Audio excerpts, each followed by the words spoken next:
Hello student, मैं Nurul Haq physical chemistry का solid state chapter, जिसमें लास्ट वीडियो में मैंने तुमको बताया था पैकिंग एफिशिएंसी और पैकिंग एफिशिएंसी कैसे कैलकुलेट करते हैं सिंपल क्यूबिक यूनिट सेल में, face centred cubic unit cell में। लास्ट वीडियो में बताया था।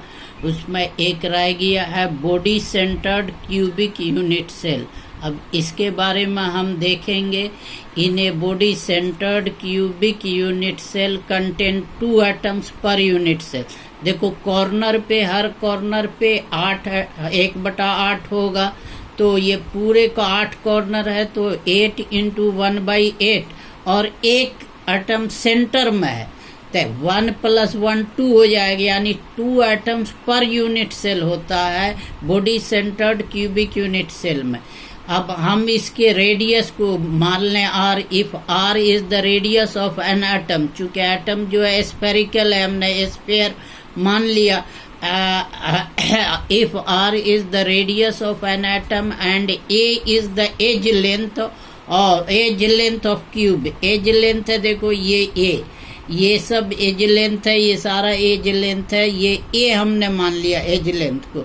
जब then volume of two atom occupied 2 × 4/3 πr³। ये फार्मूला होता है स्फीयर के वॉल्यूम का, उसको 2 से मल्टीप्लाई कर देंगे, 8/3 πr³ हो जाएगा। इसको हमने इक्वेशन 1 मान लिया।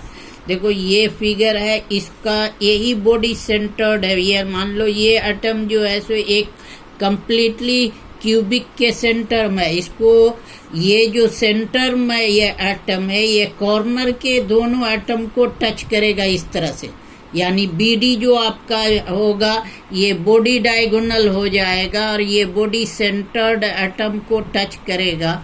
और ये आपका AB और ये AC हो गया, ये नीचे का पोर्शन है। इस तरह से ये तीनों होंगे, तो ये BD का जो लेंथ होगा, यानी BD = हो जाएगा 2r, r + r इधर से इधर तक का और इधर से इधर तक का 2r, तो यानी टोटल हो जाएगा 4r। Since in a body centred cubic unit cell a sphere present in the center of cube touch the corner sphere so that the distance in their center = 2r. अब length of body diagonal BD in the cube is 2r + 2r 4r हो जाएगा। ये हमारा equation second हो गया। Now by considering the right angle triangle BCD, तो इसमें BD² = CD² + BC² होगा। And from triangle right angle triangle ABC, जिसमें BC² = AB² + AC² है।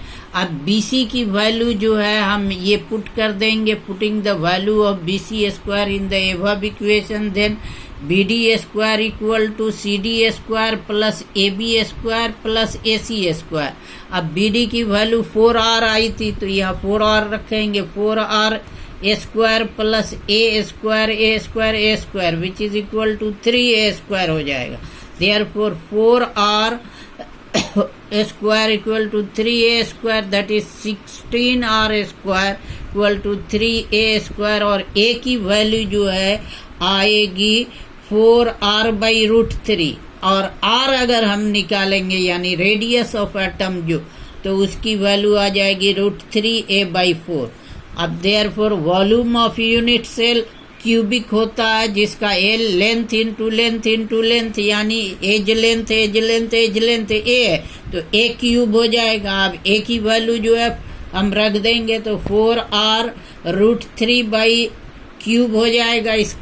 इसका क्यूब होगा तो 64r³ 3√3 आएगा। अब packing fraction = volume occupied by atom divided by volume of unit cell. Unit cell जो है वो क्यूबिक है, तो वॉल्यूम जो है आपका 8/3 πr³ हुआ, और ये जो आया volume of unit cell cubic unit cell, ये 64r³ 3√3। इसको सॉल्व करेंगे तो ये √3 8 आएगा, which is equal to 0.6768, which is approximately 0.68 आएगा। Therefore, percentage packing efficiency equal to 0.68 into 100 यानी 68% होता है बॉडी सेंटर्ड क्यूबिक सेल में packing efficiency and percentage empty space, ये तो ऑक्यूपाइड स्पेस हो गया। अनऑक्यूपाइड स्पेस कितना होगा, 100 माइनस 68 यानी 32%। 32% जो है ये अनऑक्यूपाइड है और 68% जो है ये ऑक्यूपाइड स्पेस है। अब इसी तरह से radius of atom r equal to हो जाएगा √3/4a, which is equal to, इसको हम सॉल्व करेंगे तो 0.433 इंटू ए आएगा। Hence in body centred cubic cell BCC the radius of atom is 0.433 times of edge length and distance, दो nearest atom के बीच डिस्टेंस कितना होगा, distance D between two nearest neighbour atom D equal to 2R होगा, that is equal to 2 into, अब R की value यहाँ डाल देंगे तो √3/2 इंटू A आएगा। इसको सॉल्व करेंगे 0.866 into edge length. Hence distance D between two nearest neighbour atom is 0.866 time of edge length.